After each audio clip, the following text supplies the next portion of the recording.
Hello, guys. Welcome back to Zero Rose Typology. We've got something very sorted, very juicy, brimming over with tea for you guys today. We are going to talk about Elizabeth Gilbert of Eat, Pray, Love fame, which came out, I think, maybe like 12 years ago, and I just ignored that completely because I absolutely hate stuff like that, like the I don't know, anything in the chick flick genre I just can't stand. But she recently came to my attention because Callie in my server, who's wonderful and amazing, thank you, Callie, brought her up as someone who would be a great example of a deranged and delusional two, which everyone wants to see. Everyone loves to bash on twos, and actually, I'm entirely here for it. So I was like, who is this chick and what is she doing? And immediately when you watch her, you're hit with a lot of like positivity and super ego. And I was thinking maybe she's got like a one fix because there's so much super ego, but I don't think she has a one fix because she's very, very soft, very positive, and she presents herself as like this kind of like sage, wiser, but still a little bit fun and crazy older auntie figure that just wants to pass on her life lessons that she's learned the hard way. She wants to help people. She wants to lead and guide, still be fun and relatable. So I have a pretty firm idea of what her type is, and I'll just kind of guide you through it. I'm thinking core two at this point, two wing three, probably SOSP, just because of like specifically she isn't doing her thing in like some corner of the universe, her own little corner, right? She is like broadcasting this in kind of a messy way. It's messy, but it's still very coherent. She's very well spoken. She's very articulate. And she is also, in essence, kind of turning herself into an icon for self-love and liberation and like healing the inner child and all that good stuff. And like, of course, Oprah Winfrey is all over it. I said Oprah Winfrey is over it like syrup on hotcakes. So again, stuff I would normally avoid like the plague, but we're gonna dive into it today. And let's go right into her Instagram because this is how she is choosing to curate and promote her, not only her image, I think honestly her image primarily, but her new book, which is also the topic of a lot of sordid tea. But we'll just get right into it. Is survive their minds, their histories, their dilemmas, their destinies, their days. And everyone struggles, and everyone flounders, and everyone deploys their very best coping strategies to relieve themselves of suffering, and we're all doing the best we can. And most of all, as God only knows, everyone belongs here. Okay. I decided not to add anything. The only Okay, so I mean, you can see it's like all like peace and inclusivity. It's very niney. I'm thinking the nine fix might be secondary. But like, this is what the controversy is about. This woman, Rya, who was her best friend of many years until Rya came down with terminal cancer. And our girl Elizabeth was determined to make her final days on Earth very memorable at the very least. To say there was a lot of partying, um, lesbian loving, copious amounts of cocaine, and a very messy breakup, and possibly splitting on Raya. So, I mean, you look at the gossip and all the controversy around this woman, and I can't help but wonder if she saw this as an opportunity for her next great best-selling book. Like she was going to make it about her, about, oh, this is the next chapter in my life of learning to love myself more, and not just be such a good giving person. So this is like the really, really ugly side of two specifically, but like super ego types and types with a lot of positivity in their stack, they can lie to themselves. And as I was getting ready to start filming this, I had a song going through my head, and it's an old one, but it goes, I'm just a soul whose intentions are good. Oh Lord, please don't let me be misunderstood. So that's what she's doing here. Let's see what she has to say about the greatest harm. Harm that I've ever done to other people was through me not knowing how to take care of myself. Because if I don't take care of myself, a few things are going to happen. I'm going to lose my mind. I'm going to become super needy, super clingy, and super manipulative because I'm going to try to get my needs met through you. And that means I'm going to be objectifying you and using you as a parental replacement, a sex toy, Yes. a sleeping pill, an unpaid therapist, whatever the need, this huge yawning need in me, parts of me will go out there and try to get that need met. And all the amends that I've ever had to make to anybody in my life for the grave harm that I brought to them were because I didn't know how to take care of myself. The greatest harm that I've ever. Okay, so that's like unhealthy two stuff in a nutshell. And I mean, to her credit, she seems pretty cognizant of that and she's owning it.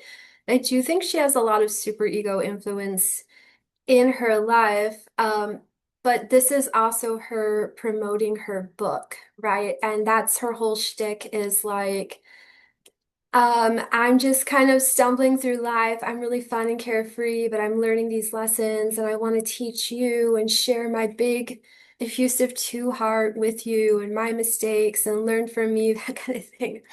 But Callie shared this with me, and I don't know how much of this is true.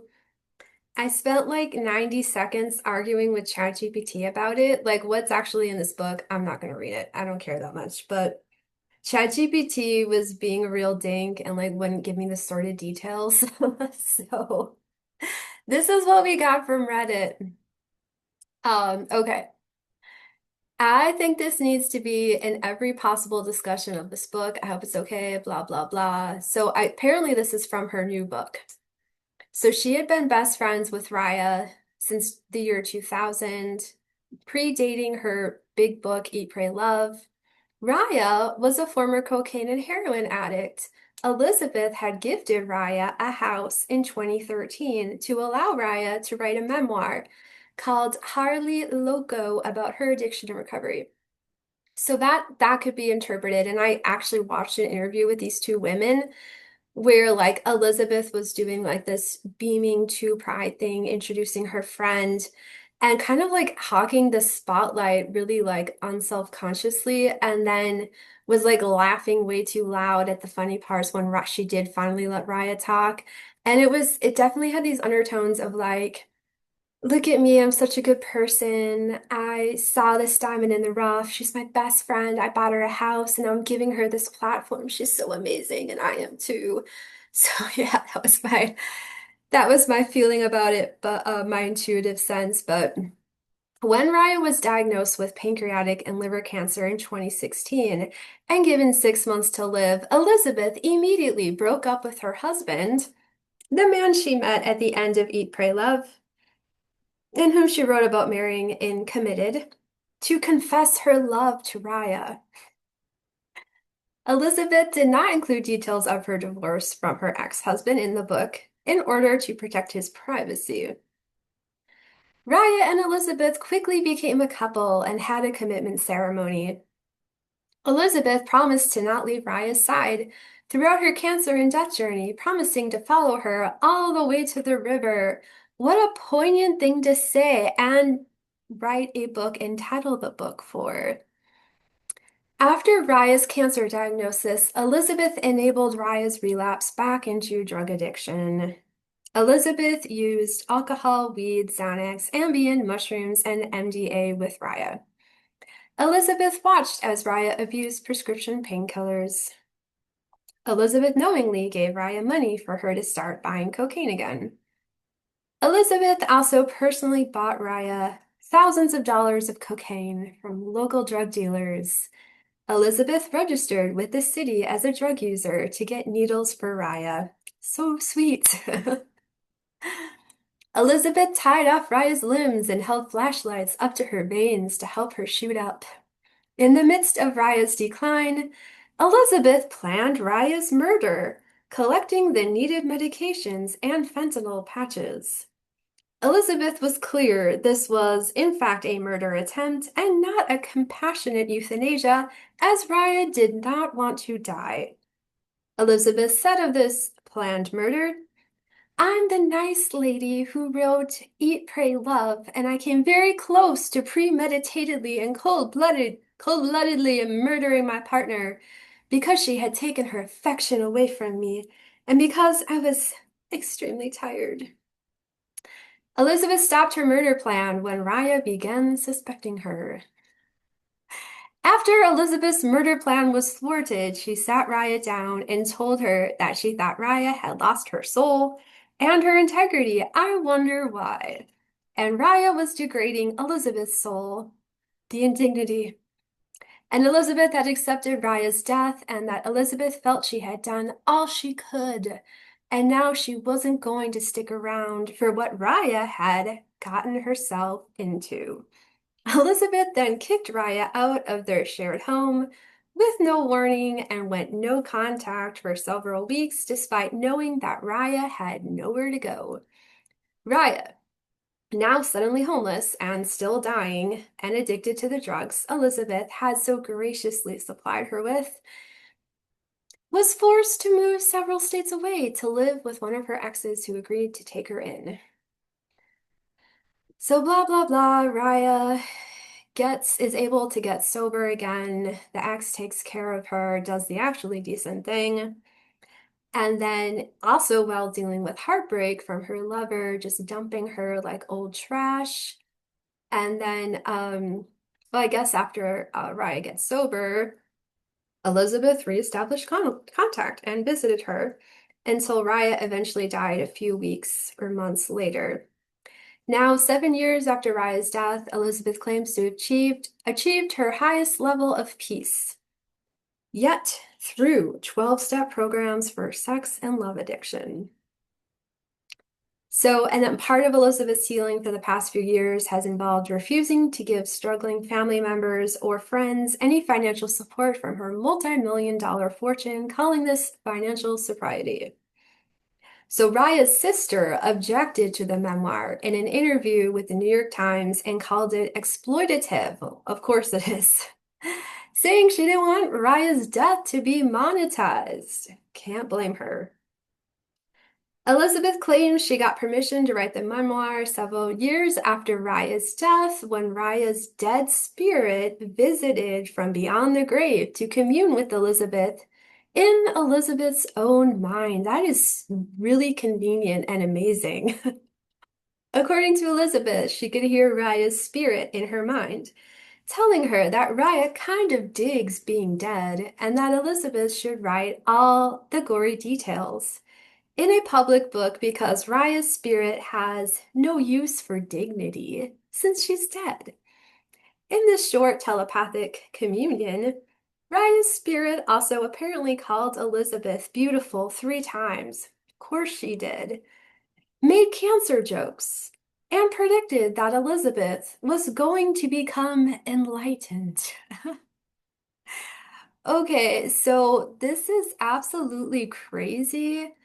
And if she wrote about this in her book to obviously like engender a wide audience, put out enough controversy to get headlines, to get booked on Oprah, and also kind of like in her own superego arc to promote herself as a good person because she got sucked into this because she was just trying to love and care for Rya and make her like last days really memorable. And you also see like a lot of like kind of diluted and magical thinking. And Callie in my server was thinking, okay, I think this chick is a triple posi, and I agree she's got a lot of positive energy, but she also has a tremendous amount of super ego influence, which I saw splayed out for everyone to see in this article she wrote for the Oprah site. Because we were kind of wondering, like, what is the deal with the short hair? Like, is this like a medical thing? Is this like some sort of statement? And oh, it's a statement. It's a statement. And so this article is absolutely insanely long, and it just really gets more and more like insufferable the longer you go. But I'm going to lead you through it anyways, honey, because this is type structure stuff. So, in the middle of her 50s, she shaved her head down to a velvety stubble. Okay, that's cool. Good for you. She's been wanting to do it since the 80s when women were shaving their heads as an act of liberation and beauty.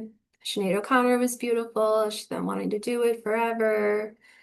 Um, Blah, blah, blah. And then she goes on to talk about how horrible and difficult to control her hair is. Which is fair, it's valid. Sometimes it's a real struggle. I get that. And then how much incredible work and how much money it costs, $700 a month, which is kind of insane. I don't know why that would even be necessary, but what do I know? And then she gets right to the heart of it. This is statement hair. This is super ego image hair to being a super ego fix type, core type for her. She says, very few of us are in fact blonde. About 2% of the world's population has naturally blonde hair, but over 50% of American women of all races and backgrounds dye their hair for some version of blonde. It seems to be a necessity, practically, if you want to be successful, to try to be as blonde as you possibly can be. A 2016 study about blondness. Over a third of Americans' congresswomen and 50% of America's female CEOs were reported as blonde. And let's not even talk about television broadcasters. Can you even get an interview for a job at Fox News if you aren't blonde? I don't know. Can you? There's so much garbage and nonsense wrapped up in this, including a somewhat perverse obsession with youthfulness. My highlights were literally called Baby Blonde. Some nasty white supremacy overtones, and a widely held misogynistic assumption that blonde women are not only more fun, but more friendly and likable and approachable. I've been part of that foolishness for a long, long time. But I'm getting older and I'm tired of it. And in recent years, I started fantasizing every day, every single day, about buzzing it all off. I would talk about it with my wonderful hairdresser every month when I spent 2 hours in her chair. One of these days, I would say, I'm going to tell you to grab those clippers and take it all off. Okay, yeah, I mean, legit, like that's rough. I'm, I mean, she looks very lovely there, but yeah, that's rough. Get it, struggle is real. She could have just wrote about what a pain in the ass her hair was and not made it political, but she made it political. So she chopped it all off herself. Two motivating factors that finally gave her the courage to do it. The first was a week I spent with a spiritual teacher of mine, a woman in her early 80s who's one of the most beautiful women I've ever seen. Blah, blah, blah. She's beautiful. She's also very free and doesn't care about looking old. And after a week in her luminous presence, I was like, why am I still pretending that I'm not getting older? Why am I afraid of looking my age? Well, no one wants to look their age. I mean, come on. Why does any of this matter at all? What if I just allowed myself to become a gorgeous, old, amazing woman like her? What if I were just free? Sorry. This is so ridiculous. The second motivating factor was that I attended an event in New York City, blah, blah, blah, professionals. Nearly every one of the men in the room had crop buzzed, convenient looking hair. They were all a bunch of silver foxes with lined faces and handsome features. My God, there's just so much blabbing. And although women were afflicted with extremely expensive looking, complicated hair, most of which was blonde. And thought to myself, why are we all still doing this? Why has hair become so gendered? This is New York City, one of the most liberal places in the world, and this is a room full of people who all work in the arts. Why do we still have to follow these stupid rules? I mean, which is fair. Like, if you don't want to do it, don't do it. But basically she's again like presenting herself as like this inspirational and brave figure, and I think that's probably the primary reason she opted to give herself a somewhat startling hairstyle. So she gets the clippers, she buzzes her hair, she almost cries. She feels liberated, and I mean there's nothing wrong with that. But I mean it goes on and on. And then she says, "This is the most important thing I've ever done in my life," I said to my friend. And maybe that was hyperbole, and maybe it wasn't. So, I mean, that's like, again, that's fine for her. And we all have moments where we do a little thing that might seem stupid to others, but it's like a big thing for us. And there's nothing wrong with that. But like, this woman also wrote this long ass article about it and was doing a lot of like really irritating virtue signaling. She couldn't just make it about, her little personal thing with her shitty hair and wanting to feel more free. She has to say, a lot of men don't like this haircut of mine, of course, but I find that I don't care.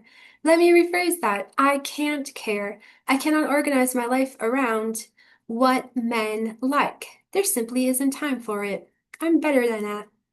Some black men like it, I should clarify, which I find really interesting. I was walking down the street in Richmond, Virginia a few months ago, and four young black men all turned and looked at me as I walked by. I said, "Hi, fellas." And one of them replied, "I really like that cut, lady," which totally made my day. Queer women love it too, of course. So it's like become like this weird, like sociological experiment for her. Um, So women like it, queer women love it. But the most important thing, most white men don't like it, and I cannot help thinking that this is why this haircut is indeed important. It is important because white men should not always get what they want. It isn't good for any of us. So I'm like, lady, you are just insufferable, and there might be elements of that are true. But it's such like an image thing with like this all this super ego to make your hair, and probably SOSP too, like make your hair this political statement that no one asked for and no one really cares about. And we'll hear some more super ego stuff plus positive reframing from Nine. What's something you thought about yourself that you had to unlearn?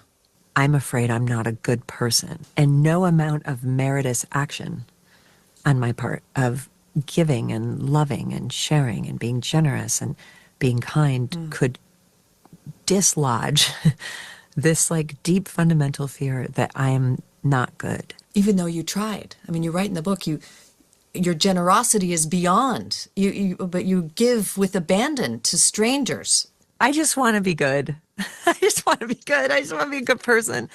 And whatever wounding that I have, that I either sort of, that my spirit came in with, or that I picked up in trauma from childhood, or that I picked up in trauma from culture, has indeed caused me to act sometimes in ways that are objectively not good, in terms of this is harming another human being. But anyway, I actually don't believe that anymore. That's like been a part of recovery. And even when I do things that fall short of my own very high expectations for myself, there's a way that I can now speak to myself very lovingly and be like, you are not bad and wrong.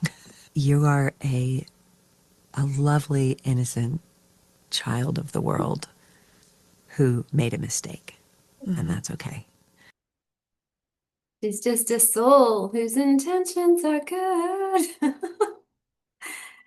All right, let's see what she has to say to Oprah about this amazing and moving and transformative love story. I suddenly became really rich, and I had such a low sense of self-worth that I was like, well, this is a karmic accident. I was never supposed to be somebody who was rich. I was supposed to be a starving artist. So that is like probably, all the super ego influence from 2 and 6, but also like the 6, like the genuine guilt that they feel like there's nothing special about me. Why should I succeed when the people around me aren't succeeding? So like she's probably like legitimately feeling this stuff. Like I'm not trying to say this woman is a liar. I'm just kind of trying to present it the way I see it. I can't even hold this money without feeling deeply uncomfortable with it. It's not mine. Like the feeling I had was, it's not mine. It's coming to me, but it's not mine. It's for whoever wants it, which is also how I've always felt about my body. Wow. It's for the world. I'm sorry, I'm having way too much fun. It's not mine. It's for whoever wants it. So So you opened yourself up to that. So the incident that you are discussing is Yes. that I walked down the street of my small town in New Jersey and started just giving money to people. I started walking into local businesses. It was after 2008, after the stock market crashed. And I was like, oh, these people need, like wherever there was need, I was like, oh, they need it, And I believe I am a deeply generous person. Yeah. But this was crazy. Yeah. Like, this is crazy. I was walking up to strangers I and think being I'm like, a generous person too, but I'm not that. I like even the laugh, it's like the laugh is too loud. Like what is that? And honestly, like, I don't even know if any of this is true. I probably should have done more like fact checking, but like going around to random businesses and handing out large sums of money would probably like literally put your life in danger of like getting robbed or I'm like she's giving all this money away and just giving her body to anybody, and I'm like, how is this bitch still alive? Like seriously, like I think she's wildly exaggerating this because it's coming from the two image core stuff of like this almost like pathological need to present herself as this amazingly kind and generous person to the point that it's pathological. She feels this need to only exist to give and give other people a platform and a voice. I think responsibility comes with you have to be able to give money to people who know what to do with that money, and they're going to use that money in a how wise. am I going to know how to do that? Okay. Right? How am I going to know how to do that? So you're just walking down the street and going Whoever, whatever, anybody. Anybody right? need any money? Does anybody need anything from me?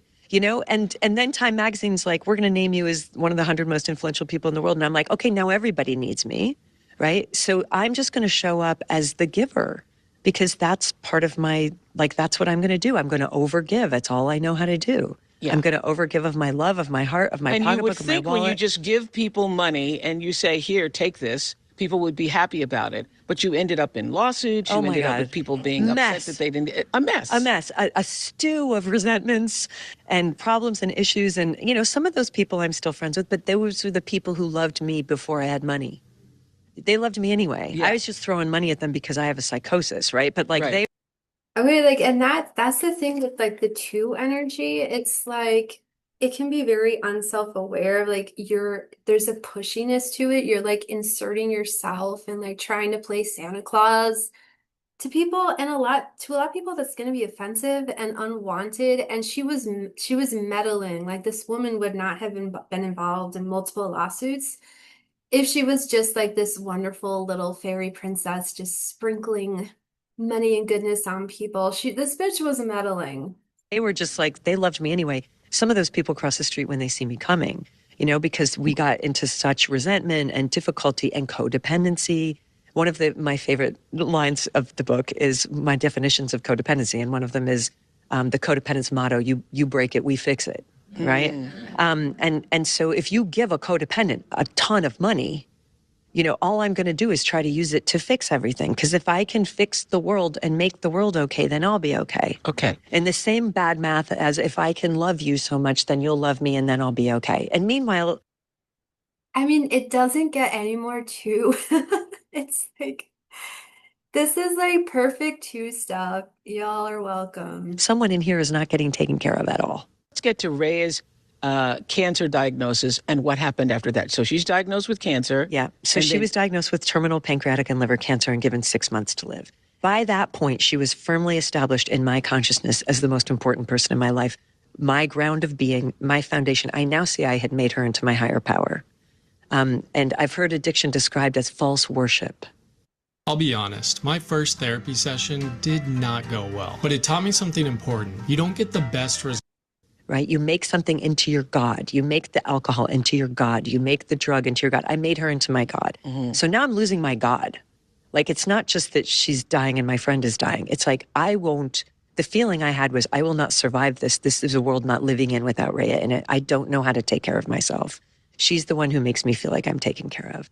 And in the aftermath of that, I finally found a word for what it was that I was feeling for her. It's like, oh, I'm in love with this person. And I can't let her, and I still see that there was no other way this was going to go, given who we were and what the realities of our spirits were. I couldn't let her die without letting her know that you are not just my friend, you are the love of my life. Right. And so you told her. Yeah, I told my husband first. Yes, good. But I told her, and very quickly, my husband and I separated, and I went to be with Rhea. She had moved into your house by that time. Okay, and like, I don't want to like make assumptions about why this woman was doing this, but she herself, in her own words, she had made Rya like she calls it her God, but I think Rya was like her source. And probably because Rya had significant issues, like she was very fragile. She was like a really like tough, interesting, sassy woman, but and she was fragile. Like she needed protection. She was, actively in recovery, and she probably was a good source for Elizabeth because she felt so needed by her. Like, not only am I responsible for her success, but I'm also the one who is making this woman okay. So when she was at risk of losing her because of the cancer, she needed to like escalate this relationship. It was like, it's not special enough that you are my best friend and I have been so instrumental in your success. I need to be your lover because you are the love of my life. And I need to demonstrate that love for you in the most lavish way possible because Rhea was a lesbian. Elizabeth's not a lesbian. Like, what is she, what is she doing? I don't know. I had a couple houses and she was living in one of them. Yes. Yeah. She was living in the church house. Yeah. Okay. Yeah. So here's an interesting thing, because I thought, so many of us do this. I live by this principle of intention, understanding that whatever you intend is actually going to determine the outcome. So I love this moment where you've invited her to come to stay at the house, and you've invited her for 9 months. And I don't know what Oprah's type is, but this whole like, all that matters is that you have good intentions stuff. It's just, like I feel like it's a way out of like taking responsibility. Like if you are like labeling yourself as this very generous person, but you just for whatever reason you keep having problems because you're so generous. It's like, no, you're meddling and you need to get your own mental help and you need to get your mental health fixed before you're trying to fix other people.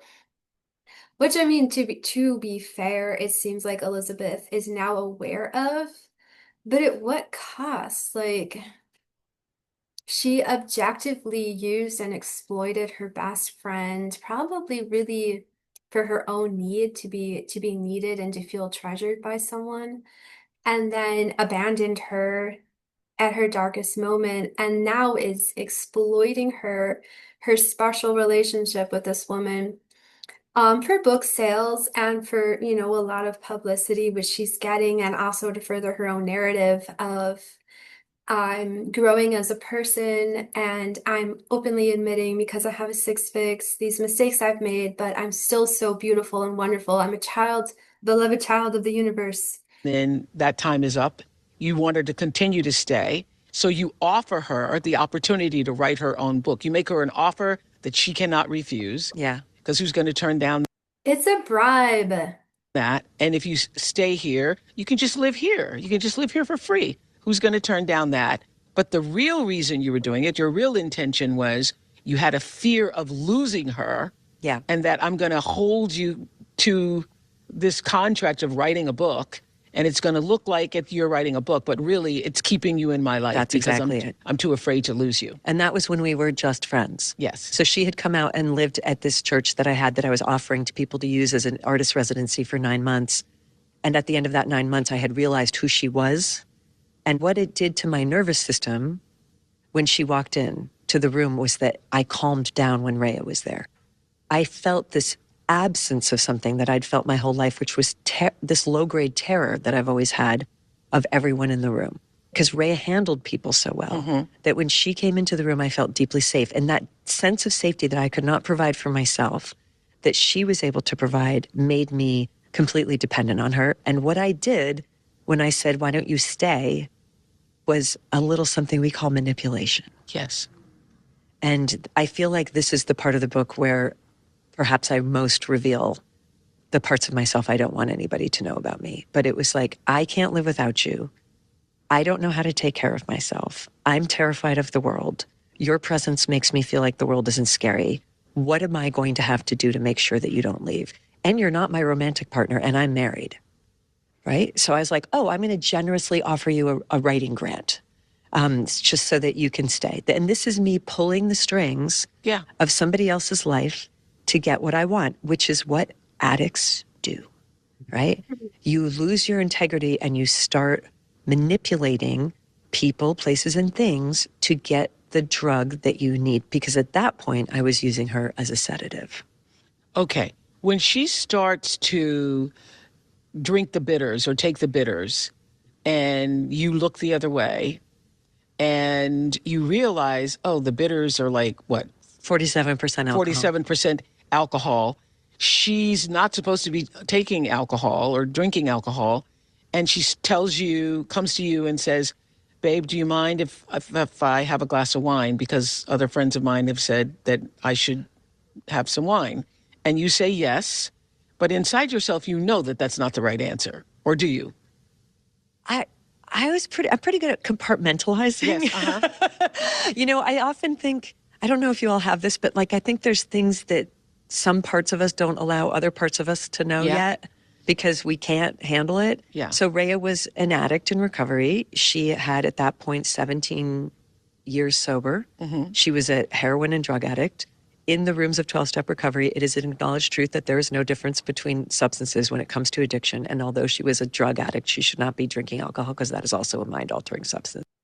So side note, in CT cognitive type, she would probably be an FE, SI, ESFJ. And she's got a little signal mixing, a little like a 4-point polling. But yeah, she's an FE, FE Dom, and I'm sure that that plays into her narrative. Like FE is it's a feeling function, not that they can't be logical. But she's adaptive FE, she's not directive. But she would be with as, two figs, probably two wing three, adapt at like manipulating and pulling the strings around her, which to her credit, she's owning up to. She has a six fix. She feels that like compulsive need to like confess her sins. As people with a lot of six in their type do. But with this very like smiley, happy, inspirational kind of tilt to it. Like she is very there's obviously a lot of positivity in her type and a lot of super ego where even though she's like owning up for these past behaviors, she still seems probably in large part, it's like her like super ego influence and the positivity, like the nine reframing, like creatively reframing things to like feed her core to super ego image thing.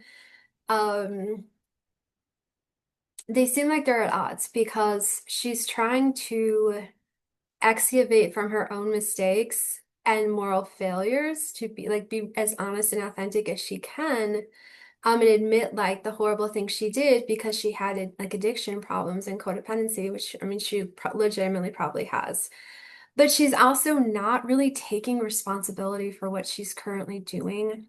So I think there's probably an element of like self-deception going on because she is still effectively exploiting this woman's death, which is actually really terrible. And she's probably going to profit quite a bit off of spilling all the sordid details of this woman's last days. I mean, relapsing after 17 years of sobriety, that I think should be handled if she truly, really loved this woman as much as she said, wasn't just using her as her like sedative or her source or whatever. I think she could have treated this woman's passing with a lot more dignity and respect and privacy, and she is not affording this woman that to this day.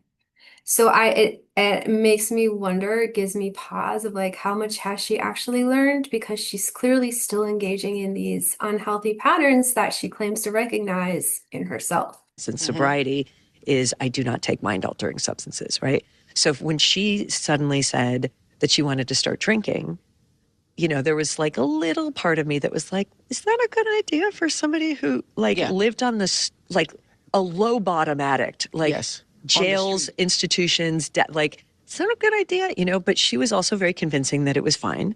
And the bottom line was, I say in the book, I overlooked it rather than looking it over because she has a 9 fix. Couldn't have there be any flaws with my God. Yes. Because by this time you've made her into a god. Yes.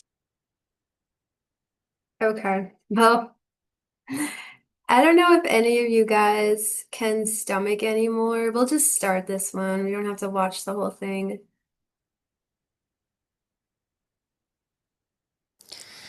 Award-winning author Elizabeth Gilbert's life is something of an open book. Her best-known work is Eat, Pray, Love. Unfortunately for us all. But she has a new novel titled City of Girls. It follows the lives of 1940s New York showgirls. Eat, Pray, Love chronicled Elizabeth Gilbert's journey around the world looking for solace after a difficult divorce. I didn't hear about this one. It was an international sensation, selling more than 12 million copies worldwide. In 2010, it was made into a film starring Julia Roberts. Eat, Pray, Love was her 4th book, and before that she was a journalist. An article about her experiences bartending in New York's Lower East Side became the movie Coyote Ugly. Elizabeth Gilbert's new book, City of Girls, was a work in progress when her long-term friend, Rya Elias, was diagnosed with terminal cancer. Their relationship then changed from platonic to romantic. Elizabeth Gilbert, your most famous books are your non-fiction ones, although this is actually your 3rd novel. What made you want to, at this time, dive deeply into your imagination? You know, I actually got my start in fiction. I don't expect people to know that because I think people think I was born out of Eat, Pray, Love. But that was actually my 4th book, and 2 of my books prior to that were fiction. I've always loved inventing worlds and living in them in my own imagination, so I felt like it was exactly the right time to do that again. Yeah, there's the 9 fix stuff again. City of Girls and immersing in this world of women in the theatre in the 1940s in New York. Well, there were 2 things. One is that I've always wanted to write a love letter to New York City, which is my town and the place where I feel like I am always allowed to be exactly who I am, not necessarily exactly who the world wants me to be, but who I want to be. And I wanted to write about the freedom that New York can bring people and about that incredibly glamorous moment in the 1940s. But I've also always wanted to write a book about promiscuity. Okay, so there's so much like softness to her, really. And that like escapism into her own little world or whatever world. And so I'm definitely gonna say that she's 9 wing 1 second. For sure, she's got a lot of that 6 influence, 6 wing 7 specifically. We probably don't have to watch much more, but I want to hear what she's gonna say. Those girls whose lives are not destroyed by their sexual misadventures, because there aren't very many novels like that in the history of Western literature, and I wanted to tell a different kind of story about that kind of girl. I've read this book described as a love letter to female friendships. How do you think close friendships between women differ to friendships between men and women or friendships between men? There's a line in the book when Vivian is middle age where she is really coming into her own, and she's got her own career and she's got lovers, but mostly she has these incredible friends, this group of women who have been friends with her for a very long time.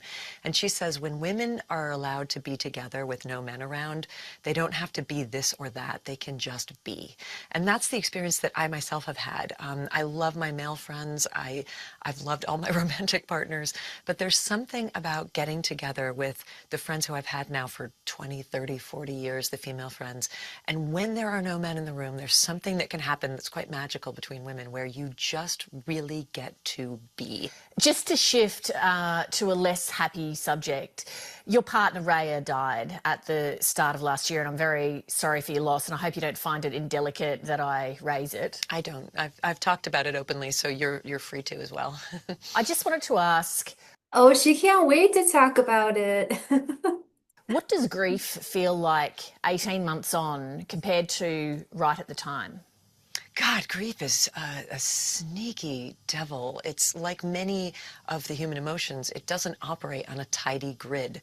You know, we're constantly trying to manage the weird landscape of our emotions and hoping that Okay, not to be a dick, but like, I bet she set this picture up. She probably like set up her iPhone or whatever with a timer and like, we're going for poignancy and intimacy. She's probably making her poor partner do this. And it's just like, oh. that every day will get a little better, or every day will get a little stronger. And that's not been my experience with kind of any of the human emotions. They're all so ungovernable. And I will say, I can honestly say that I'm feeling my grief worse now than I was a year ago. There was a moment where I kind of thought I'd come through it, and I thought, well, I got over that pretty well. I'm doing all right. And now I recognize, oh my goodness, there's so much more under that pond that needs to still be discovered. And so I've been humbled by it. A very beloved former Australian Prime Minister died recently, and his widow said that people rarely talk about. Yeah. Well, so yeah, even though she's talking about grief there, it's still like very positive and light. There's a lot of 9-wing-1 influence for her.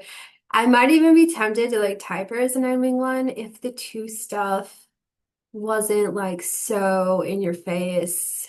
Um, Check out a couple more of these and then call it. You can see how like how smiley she is and people-y. Definitely 2-wing-3.